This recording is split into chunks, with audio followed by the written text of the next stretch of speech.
नाज़रीन, आज के प्रोग्राम में हम बात करेंगे सोहराबगोड के उस ड्रामाई, उस खूनी और उस पुरस्कार पुलिस मुकाबले के बारे में जिसमें पुलिस का दावा है कि उन्होंने शराबूर खान नामी बदनाम ज़माना उस मंशियात फरोश को उसके मंतकी अंजाम तक पहुंचा दिया है, जिसने अपने साथियों समेत एक ही रोज कबल जो है सोहराबगोड थाने के 2 हेड कांस्टेबलों हकीम तनोली और रहमतुल्लाह को जो है गोलियां मारकर जो है हलाक कर दिया था और उनसे उनका सरकारी असले के अलावा एक हेड कांस्टेबल का जाती प्राइवेट लाइसेंस वाला पिस्टल भी छीन कर फरार हो गए थे।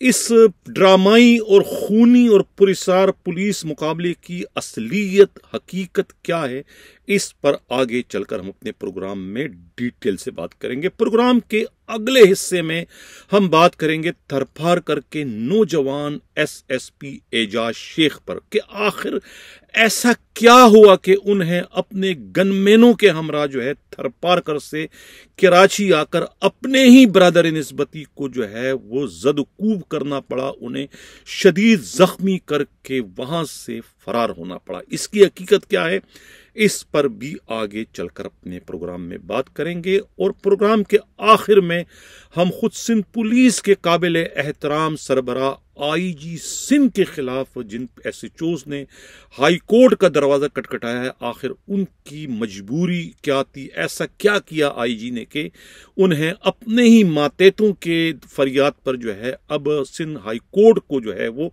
फेस करना पड़ रहा है।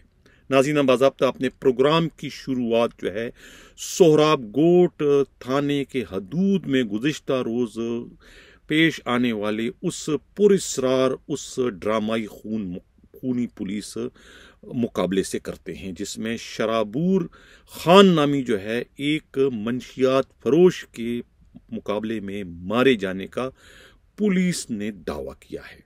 पुलिस के जो जराए हैं उनका ये कहना है, उनका ये दावा है कि ये वही खतरनाक मुल्जिम शराबूर खान है कि जिन्होंने अपने दूसरे साथियों के साथ मिलकर एक ही रोज कबल जो है सोहराबगोड थाने के गश्त पर मामूर 2 पुलिस हेड कांस्टेबलों रहमतुल्लाह और खुद हकीम तनोली को जो है गोलियां मारकर मौत की घाट उतार दिया था और उनका सरकारी असला और एक हेड कांस्टेबल का जो है जाती लाइसेंस वाला पिस्टल छीन कर वो फरार हो गए थे। ये तो दावा है खुद पुलिस की जानिब से। पुलिस ने जो है वो अपने हेड कांस्टेबलों की हलाकत का बदला एक खतरनाक मुल्जिम को हलाक करने की जवाबी कार्रवाई करने की सूरत में ले लिया और खुद को जो है अपने बड़े अफसरों के आगे सुरखरू कर दिया कि सोहराबगोड पुलिस जो है वो बेदार है, सोई हुई नहीं और अपने फर्ज से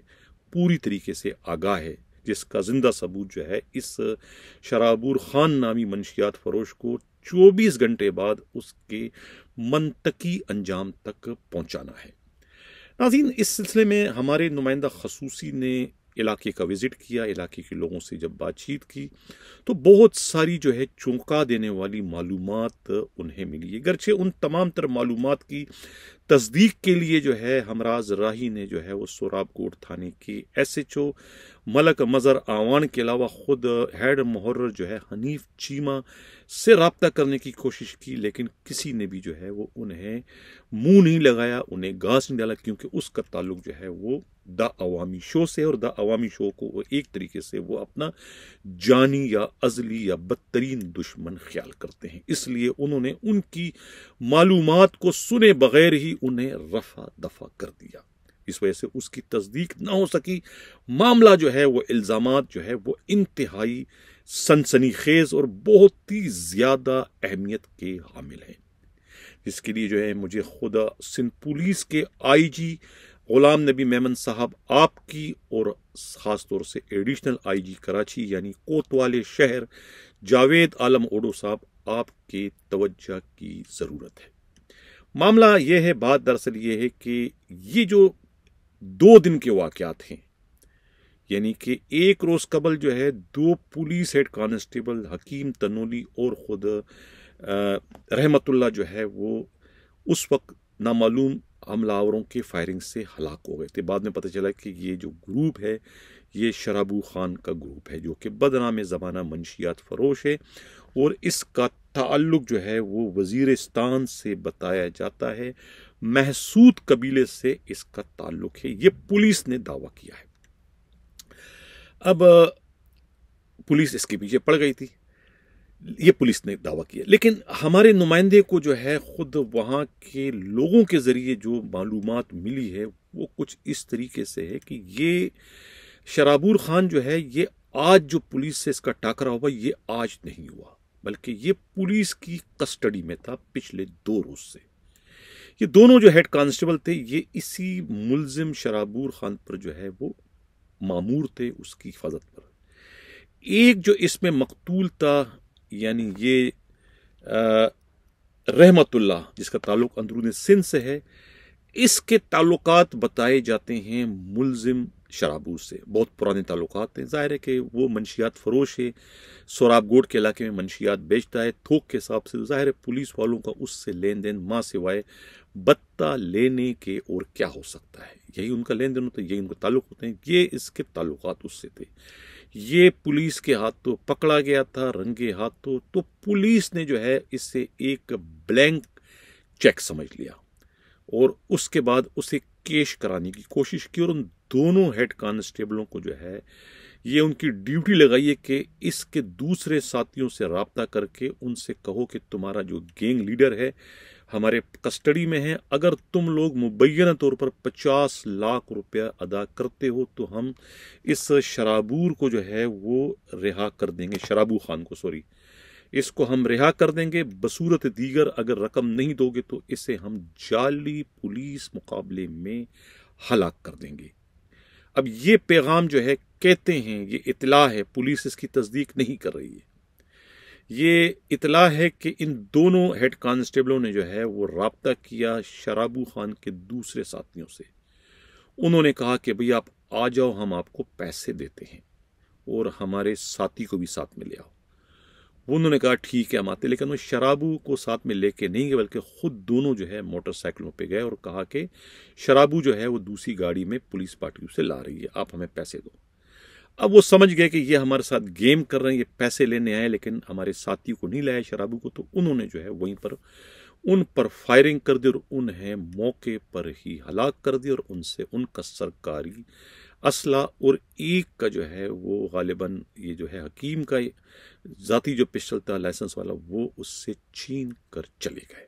ये इतला मिली है, ये खुद वहाँ के मुकामी लोगों ने जो हमारे नुमाइंदा खसूसी हमराज राय को बताइए उनका ये कहना है, लेकिन पुलिस जो है वो इसको बिल्कुल भी ओन नहीं करती।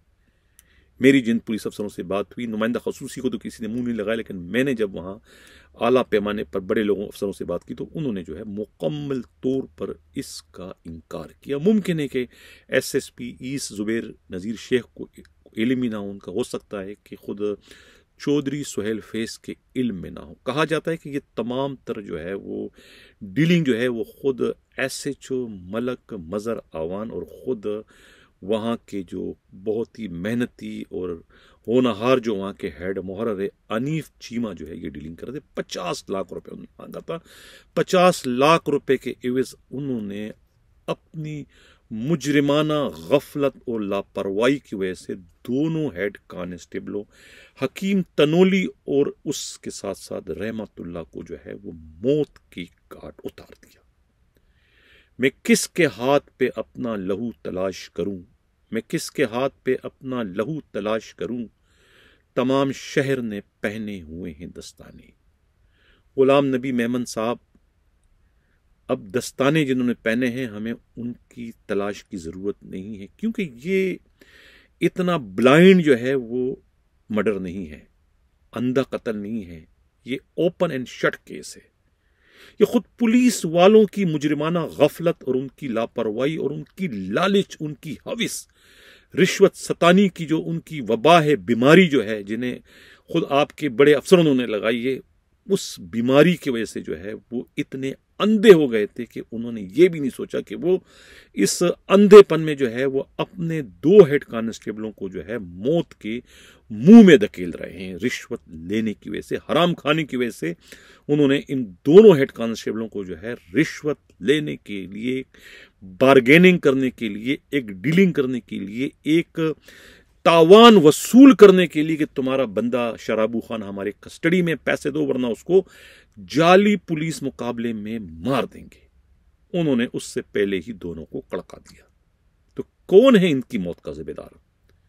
हकीम के तीनों बच्चे जो हैं वो अपने बाप के यतीम होने पर जो है वो सरापा एहतिजाज हैं। और उनका ये सवाल है आईजी साहब आपसे, गुलाम नबी मेमन साहब आपसे वो सवाल कर रहे हैं कि मैं किसके हाथ पे अपना लहू तलाश करूं?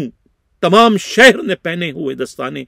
यही सवाल जो है कोतवाले शहर जावेद आलम ओडो साहब आपसे भी है। आप इसका क्या जवाब देना पसंद करेंगे उन तीनों यतीम बच्चों को, सिवाय उनके सर पर हाथ फेरने के और सिवाय उन जनाजों को कांदा देने के? आईजी साहब आपको और एडिशनल आईजी कराची साहब आपको और आता क्या है सिवाय फोटो सेशन करने के? क्या इसी तरीके से दूसरों के जख्मों पर आप लोग मरहम छिड़कने का बाइस बनते हो? दुख होता है मुझे, अफसोस के साथ मुझे कहना पड़ता है कि ये आप लोग इतनी बड़ी फोर्स को कैसे कमांड करते हो। मुझे कोई आप लोगों पर तनकीद करने का शौक नहीं है कि मैं बार बार आप लोगों को आईना दिखाकर आप लोगों को आपके आड़े टेढ़े चेहरे दिखाऊं। आईना भी जो है बार बार आप लोगों के सामने आके शर्मसार हो रहा है कि मैं किसके सामने आके उन्हें उनकी असलियत बताने की गलती कर रहा हूं। खुदारा अपने अंदर के सोए हुए जमीरों को जगाएं और फैसला करें कि ये आप लोगों के चेन ऑफ कमांड में क्या हो रहा है। यानी रिश्वत सतानी की इस हद तक इतनी गिरी हुई हालत तो पहले मैंने कभी भी नहीं देखी थी सिंध पुलिस की, कराची पुलिस की, जो कि अब हो रही है। सोने पे सुहागा, यानी कि अपनी गलती का मदावा क्या खूब सोचा, क्या उन्होंने इसका इलाज दरियाफ्त किया कि जिन लोगों ने हमारे 2 हेड कांस्टेबलों को जो है मौत के घाट उतारा तो हम उन्हें भी जिंदा नहीं छोड़ेंगे। एक और जाली पुलिस मुकाबला कर दिया। इतनी तो दलेरी है आपके पुलिस में। जिंदा लोगों से तो आप बार्गेनिंग करते हो, उनको तो आप फरोख्त करते हो, उनकी तो जिंदगी की कीमतें आप वसूल करते हो। जब कीमतें आपको नहीं मिलती तो आपके अपने लाडले जो है वो उन्हीं के हाथों जो है वो मौत के मुंह में धकेल दिए जाते हैं। फिर उसका आप बदला इस तरह से लेते हो। शर्म की बात है ये। एक और जाली पुलिस मुकाबला कर दिया, यानी एक जुर्म के बाद दूसरा जुर्म आप लोगों ने कर दिया। एक जुर्म को छुपाने के लिए दूसरा जुर्म आप करें, फिर उस पर अपनी कामयाबी के आप झंडे गाड़ रहे हो कि ये हमने इतना बड़ा काम सर अंजाम दे दिया कि 24 घंटे में हमने अपने दोनों हेड कांस्टेबलों के जो है कातिलों को उसके मंतकी अंजाम तक पहुंचा दिया। यह है आपकी पुलिसिंग। शर्म आनी चाहिए आप लोगों को।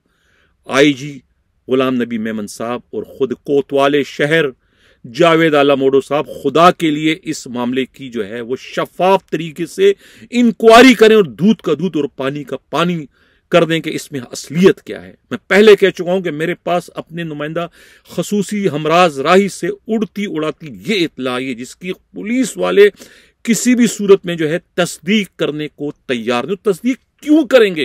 ये तस्दीक तो खुद उनकी अपनी मौत का बाइस बनेगी, इसलिए वो तस्दीक नहीं कर रहे हैं। इसलिए मैं इल्तिमास और दरख्वास्त और गुजारिश कर रहा हूं आईजी साहब आपसे कि आप इस तमाम तर मामले की जो है बारीक बीनी से और इंतहाई शफाफियत से जो है इसकी इंक्वायरी करें और मालूम करें कि इस खून खराबे में जो है कौन मुलविस है, किसकी रिश्वत और किसकी हविस परस्ती के बीन जो है ये 2 मासूम हेड कांस्टेबल जो है हकीम तनोली और रहमतुल्लाह चढ़ गए, जिसके घर वालों को यतीम बनाने का जिम्मेवार वो दहशतगर्द और डाकुओं से ज्यादा खुद ये आपके अपने लालची बेईमान हरामखोर पुलिस वाले हैं, जिन्हें जो है उनके मंतकी अंजाम तक, उनके कीफर किरदार तक पहुंचाने की जरूरत है। आईजी गुलाम नबी मेमन साहब, मैं आपको और कोतवाली शहर जावेद आलम ओडो साहब, मैं आप दोनों के जमीरों को इस वक्त झंझोड़ कर जो है वह आपसे ये सब कुछ करवाने की अपील और गुजारिश कर रहा हूं कि खुदारा इस पर आप अपना किरदार अदा करें। आपकी पुलिस कहां चली गई है? प्रोफेशनलिज्म का तो बेड़ा गर्क कर दिया। आप सिर्फ और सिर्फ जो है ऑर्गेनाइज जराइम के अड्डों तक ही आपने अपनी उस पुलिस को महदूद कर दिया जो कभी डाकू और दहशतगर्दों का मुकाबला किया करती थी। कभी उनसे डाकू और दहशतगर्द जो है थरथराया करते थे, घबराया करते थे, कांपा करते थे। और अब तो है निहत्थे डाकू भी जो है वो आपके मुसल्ला पुलिस वालों को मौत की घाट उतारकर उनसे उन्हीं का सरकारी असला जो है छीन कर फरार हो रहे हैं। शर्म की बात है। देखना यह कि आईजी गुलाम नबी मेमन साहब इस पर अपना क्या किरदार अदा करते हैं। चलते हैं प्रोग्राम का जो हमारा अगला हिस्सा है वो थरपार करके एक मुंहजोर और लापरवाह एसएसपी की तरफ है। थरपार करके जो एसएसपी है एजाज शेख, ये आज कराची आए थे। अब ये इतने बाअसर हैं कि इन्हें जो है तैमूर तालपुर जो एमपी है वहाँ के, उनकी मुकम्मल सपोर्ट हासिल है। सवाल ये पैदा होता है कि ऐसा क्या हुआ, वो कौन से सरकमस्टांस थे कि जिसके नतीजे में एसपी मौसूफ इतने मुश्तइल थे कि उनका वो गुस्सा थरपारकर से चला और कराची आते आते उनका टेम्परेचर बजाय नीचे आने के ऊपर से ऊपर ही चलता चला गया।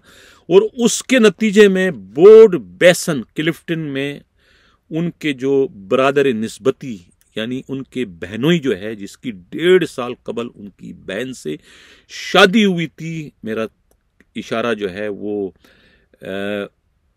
ये बैंक के मैनेजर हैं, उन्हें जो है उन्होंने जो है गुस्से में जो है वो इतना मारा अपने गनमैनों के साथ कि उसको शदीद जख्मी कर दिया। अयाज शेख नाम है इनका, शदीद जख्मी कर दिया। अब और उसके बाद जो है वो वहाँ से 9-2-11 हो गए। उन्हें नहीं मालूम था कि ये मामला जो है बहुत ज़्यादा उछल जाएगा और उसके बाद जो है उनके खिलाफ मुकदमा भी दर्ज हो सकता है। इसका उन्हें अंदाज़ा नहीं था। यही वजह है कि बोर्ड बेसन पुलिस ने जो है वो इसमें जो है वो कानूनी कार्रवाई कर ली है और इसमें जो है वो पूरी की पूरी उन्होंने रिपोर्ट जो है वो एमएल भिजवा दी है और थाने में इसकी बाज़ाब्ता एंट्री भी किए जाने की इत्तला है। ये भी मालूम हुआ है कि आसिफ जो एजाज शेख हैं, ये बग़ैर किसी इंडिकेशन के जो है वो कराची आए थे, यानी कि छुट्टी इन्होंने ली थी, बग़ैर छुट्टी के ये कराची आए हैं और कराची आने के बाद जो है ये सूरत हाल का सामना इन्हें करना पड़ा। ये कहना है खुद पुलिस ही के इंतहाई काबिल एतमाद ज़राए का। अब जो सूरत हाल ये है, ये मैं देख रहा हूँ कि इसमें हुआ क्या है। ये जो ज़ख्मी है ये शेख अयास का पोता है, अयाज शेख का, जो कि सिंध के बहुत ही नामवर दानिश्वर और अदीब हैं। ये इनका पोता है और इसके साथ जो है ये बहुत ही गलत किस्म का जो है वाक़या रुनुमा हुआ। खुद अपने ही बरादर निस्बती के हाथों एसएसपी थरपार कर। अभी तक इसकी कोई एफआईआर दर्ज नहीं हुई है, लेकिन एमएल इसका हो चुका है। अब दूसरी पार्टी जो है वो उन्हें अपनी गलती का एहसास हो गया और अब मुद्दई को जो है वो राज़ी करने की और उन्हें मनाने की कोशिश करें कि वो मुकदमा दर्ज ना करे। बसूरत दीगर जो है वो एजाज शेख के ख़िलाफ़ मुकदमा दर्ज कर दिया जाएगा और उनकी गिरफ्तारी का भी इम्कान है। ये कहना है एसपी क्लिफ्टन का। चलते हैं प्रोग्राम का जो हमारा अगला हिस्सा है वो है आईजी सिंध के टास्क फोर्स के बारे में। इतला ये मिली है कि आईजी का जो अपना गेम है वो ओवर हो चुका है, गेम ख़त्म हो चुका है, खेल ख़त्म हो चुका है आईजी का। आईजी लड़ाओ और हुकूमत करो की पॉलिसी पर जो है वो अपना टाइम गुजार रहे हैं, वक्त गुजार रहे हैं। 3 एएसपी हैं, तीनों से जो है वो इस वक्त ऑर्गेनाइज जराइम के अड्डों के खिलाफ कार्रवाइयाँ करवा रहे हैं। नंबर 1 जो है वो खुद लियाकताबाद के एएसपी अयाज हुसैन है। इस तरीके से गुलशन के एएसपी जो है वो छांगा मांगा हैं और तीसरे जो है ये आपके क्लिफ्टन के एएसपी। अब इन तीनों को भी जो है वो एक तरीके से जो है अली रज़ा जो इनको इस वक्त कमांड कर रहे हैं, यानी पूरा जो इस वक्त छापे पड़ रहे हैं अली रज़ा पढ़वा रहे हैं। जहाँ से उनके मामलात नहीं हैं वहाँ छापे पड़ रहे हैं, जहाँ मामलात हैं वहाँ छापे वो नहीं लगा रहे हैं। अब जहाँ है और जहाँ नहीं वाली चीज़ बात करूँ, अब औरंगज़ेब खटक के इलाके में वो छापे क्यों नहीं पड़वा रहे हैं? ज़ाहिर है कि औरंगज़ेब खटक जो है वो अली रज़ा से उनके पुराने मामलात थे और उनका किचन कहते हैं कि अभी भी जो है वो औरंगज़ेब खटक जो है वो चला रहे हैं। ये कहना है खुद पुलिस की इंतहाई काबिल एतमाद ज़राए का।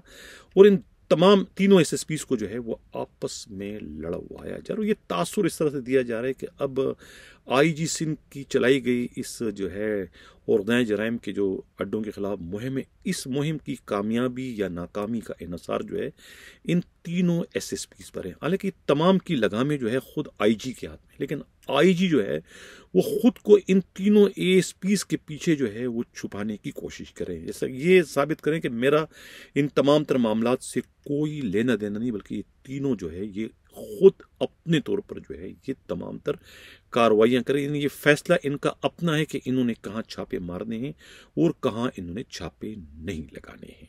इस किस्म का तासुर दिया। हालांकि इन तीनों को जो है रिबोर्ड की तरफ से जो है वो इस्तेमाल किया जा रहा है। बज़ाहिर तो ये लग रहा है कि इन्हें अली रज़ा जो है आरआरएफ के जो एएसपी हैं वो करें, लेकिन पीछे से चाबी जो है वो आईजी की तरफ से ही इन्हें दी जा रही है। ये कहना है पुलिस के इंतहाई काबिल। ये पहली दफ़ा ऐसा हुआ है कि आईजी सिंध के खिलाफ खुद उनका अपना एक सब इंस्पेक्टर जो है वो उन्हें इंसाफ के हुसूल के लिए जो है वो कटहरे में लाया है, हाई कोर्ट में लाया है आईजी को।